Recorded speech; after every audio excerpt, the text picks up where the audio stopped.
Hello and welcome to another episode of PodcastDX, the show that brings you interviews with people just like you whose lives were forever changed by a medical diagnosis. I'm Lita. I'm Ron. And I'm Jean Marie. Collectively, we're the host of PodcastDX. On today's show, we're speaking with Savannah about corneal dystrophy. Savannah is a health policy and patient advocate from Houston, Texas, and besides being a staunch advocate for others, Savannah is living with several chronic illnesses herself, including psoriatic arthritis, severe asthma, and a form of corneal dystrophy, which is what she will be talking with us today about. Right. Good morning. Hi, Savannah. Hi, how are y'all? Doing good. Doing well, thank you. Savannah, I've heard of muscular dystrophy, but what actually is corneal dystrophy? So, corneal dystrophy as a word just means basically a dysfunction. This is a disease of the cornea, as is stated. You have this clear lens in front of your iris, which is the colored part of your eye. And there are several layers on it, but the type that I have is called epithelial basement membrane dystrophy, which is a mouthful. It is. But basically, it means that my epithelial layer doesn't, it has a genetic disorder where the cells at the outer layer don't stick to the next layer down. And so due to psoriatic arthritis, I have a lot of eye dryness, which is pretty common with that disease. But that can make it flare up because if the cells dry out, they can adhere to your eyelids, and then when you open your eyes, it can rip the cells off. Oh, So ouch. Does it feel like corneal abrasion? Yes, it is corneal abrasion. Oh. I got diagnosed when I had a corneal ulcer, but I get abrasions semi-frequently. Oh. Ow. And it feels exactly how it sounds. Wow. And if you've never had a corneal abrasion, it feels like getting a bad paper cut in your eye. Yeah. It's not a pleasant sensation at all. Horrid. Yes. Yeah. No. Mm-mm. Would not recommend. Right. Are there risk factors for someone getting corneal dystrophy? So this is a genetic disease. It has, because it's an array of diseases, there's some that are dominant. So you can just have one copy of the mutated gene to have the disease, which is what mine has. And then there's others that are recessive, and you have to have both copies. But often age is a factor, so usually people don't experience any difficulties with this disease until I think they're 60s. Oh. And you're definitely not in your 60s. No, I'm 20. I was 24 when I was pregnant, so Okay. I'm 25 now. Okay. Yeah, so age is a factor. And also, like I talked about with the eye dryness, if you have some sort of dry eye syndrome, that can increase your risk factors by a lot. But that's really all I know of. And it tends to affect all genders equally. Okay. And Savannah, what were some of the symptoms that led to your diagnosis, and what are the symptoms or typical symptoms for corneal dystrophy? So mine seems to be a very different experience than most people with corneal dystrophy. I was in a massage, and I just had this searing pain in my eye, just absolutely randomly. But thankfully, I was able to drive home after that massage. Okay. And then later on that day, the pain was like the most pain I've ever been in my life. And like, as a chronic pain patient, like, I know pain. Yeah. Yeah. And we thought it was uveitis, which is an inflammation of certain parts of your eye, and is really common with psoriatic arthritis. And so I called my rheumatologist, and she was like, go see an eye doctor. And so my obstetrician... Optometrist? Nope, that's not right. I was going to say, unless your eyes are in a very different place. We'll edit that part out, too. Yep. So my oh my God. I said it again. Ophthalmologist or... Ophthalmologist. Okay. We'll go with that one. Okay. Yeah. So my ophthalmologist told me that she wasn't really qualified, and I had never met her before too, because my original one had left the practice, and she was like, "You need to go and see an MD." So I went to go see this eye doctor who specialized in eye diseases and not like glasses fitting and like mild eye diseases. And he thought it was uveitis as well. However, then he looked at my eyes like under the microscope or whatever they use, and he found that I had a corneal ulcer. And that is like a very uncommon thing. Like, you don't really see that. Right. And because of the amount of pain I was in at this point, I couldn't like use either one of my eyes because the pain was so intense. He tried to do eye drops for me, numbing stuff. Nothing worked. And he really couldn't figure out why this was happening, because there were no white blood cells around the site. Like, he couldn't find a real cause for it. The only thing he could think of, without consulting a corneal specialist, his theory was an amoeba infection. Oh, okay. And he said like the scientific name of it as to not scare me, but me being the person that I am with chronic disease, and like I like knowing everything that's going on because it makes me feel safer. However, I Googled this thing, and it was a brain-eating amoeba. And no. So that wasn't super great. Wow. But yeah, and this was also the week of Thanksgiving. Oh. And so after he saw me on Wednesday, this is 2 days after the start of it, he was like, well, we can't see you Thursday, but I will have the corneal specialist come in on Friday, and we'll try and figure out what the heck's going on. And so the pain did improve on Thanksgiving, thankfully. And then Friday, I had the corneal specialist come in, and he discovered that I have something called fingerprint lines on my cornea, which I thought he meant like a literal fingerprint, and so I was like, I definitely didn't touch my eye that hard. He found pretty funny. And he was like, no, you have something called, there's several different names for this, but he said one of the names for this disease is called map-dot fingerprint dystrophy. And that's because it shows up either like a geographical map, or like circle dots everywhere, or it has fingerprint lines, and it literally looks like a fingerprint. It is the craziest thing. And so he was able to find that and say, like, this is what you have. Here is what we do for it. There aren't really treatments, but, like, there's this procedure we can do where we take a little needle and just, like create a bunch of little abrasions in your cornea and hope that it heals properly. Wow. And that's about it. Wow. Yeah.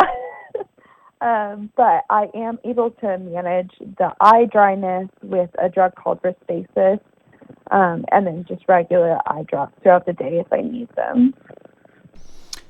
So, Savannah, is there any way that corneal dystrophy can be prevented in the first place? Not that I know of. Since it's a genetic disease, it's just there. but you're not necessarily dealing with it, so it can just kind of happen. Mostly environmental factors on top of the genetic factors, because you're not necessarily going to manifest the disease even though you have the genetic mutation. Okay. Well, in Savannah, you mentioned that eye drops might help, and that like micro abrasions, and that's another treatment option. But what about corneal transplant? Is that a possibility, or are there other treatment modalities available? That is actually the only other thing that I know of. The corneal transplants do happen, but as with other transplants, they don't do that until it's incredibly serious. You're in pain, constantly having corneal abrasions. I've seen some people who have gotten it, not with the same disease, but the same disease category, and they've had some issues with that. So it's a very risky thing to kind of weigh. I would like to avoid that, Sure. obviously, but it is an option to take up on sometimes. Okay. So, do you have any tips for somebody who may have been recently diagnosed with corneal dystrophy? Honestly, I would just say take a deep breath, get yourself a very fun eye patch. It's all about And the accessories. Yeah. it really is. I found the most adorable eye patch the other day, and I bought it, and it has like the most gorgeous, like bedazzling sort of thing going on it. I'm in love. And just like taking the time that you need to kind of digest this, because for most of my life, like I've been sick, or I've been sick for a long time before diagnosis. And so this happening on Monday and getting a diagnosis on Friday was very just like getting the wind knocked out of me. Sure. And so it's okay to just like sit down and be like, what the actual heck is happening right now? For sure. Yeah. Well, and you said that this is your particular type of corneal dystrophy happens to be a I cannot think of the word right now. Uncommon? No, that's not. I hate aphasia. It's not fun. Genetic? It is genetic. It is a genetic. We're playing sounds like. I'm sorry. I'm so sorry. We're trying to get inside of Jean's head. It's not, Jean head. and I have a thick skull. Yeah. It is. Oh my gosh. It's not a recessive. It's a dominant. Okay. It's a dominant. Yes. Okay, gene expression. So that means she would pass it on to her heirs? Right. And does anyone else in your family have this condition, or have you, spoken with your family about it? So we don't know of anyone else in my family who's had it, which is really interesting because, like you said, it is a dominant genetic disease. Sure. But yeah, it's so variable from person to person, especially like with environmental factors. So it could be that like everyone is just going to develop it as they get older, or they just never have the disease. My parents are both 52, and so they aren't at that age of like when it might manifest, more likely to. So I guess we'll have to see, but for the moment, I am thankfully the only one with that. Okay. Well, you're learning as you go. And you'll be the example for it. Right. And a you'll good example. And you'll be the source for all the cute eye patches. Right. Oh, yeah. I know this is, for us, it's an uncommon term. I've never heard of corneal dystrophy. Have you heard anything that might be a misconception about corneal dystrophy? Like, do people think that it's something that's going to get better with time, or do people think that it's not painful? I mean, are there any misconceptions that are common about this problem? I have not actually experienced any of that. People are generally just like, what on earth does that mean? Or like y'all said, like just thinking of, and so that's like the only way that people really know how to associate with that term. So it's just sort of mostly educating, whereas like with diseases like arthritis, people are like, my grandma has that. And I'm like, well, probably not. It's so unusual. People haven't heard. Well, maybe that's actually a better thing to have, is something that nobody has heard of, because then they stop and they listen because they don't have preconceived notions. Well, that's kind of the premise of our show. I mean, if people are listening and they're like, oh, wait a minute, I've got something similar, I have different symptoms, then that can lead them to, go see a doctor. Right. I've been feeling that, and no one's had an answer for me, and now I know I need to see maybe a corneal specialist. Right. And to backtrack a couple of seconds, I know you were talking about a bedazzled eye patch. Do you only have the problem, or do you mainly have the problem in one eye? Yes, it's usually only in one eye, and when I'm not having a flare or I don't have a corneal abrasion, generally completely symptom-free. Okay. So it just happens randomly. Okay. Sometimes if I miss half a dose for a couple days, which I'm often I'm not super great about doing my eye drops because I just don't do eyes. So it's always really freaky for me. No, I can understand that. There's a lot of people that are afraid to put things in their eyes. Yeah. My hand is going so up. Much. Yeah. But yeah, it's mostly in one eye, and it does cause flares, but I don't generally have issues outside of that time frame. And thankfully, eyes heal incredibly fast. Oh. So I'm not dealing with it for weeks upon weeks.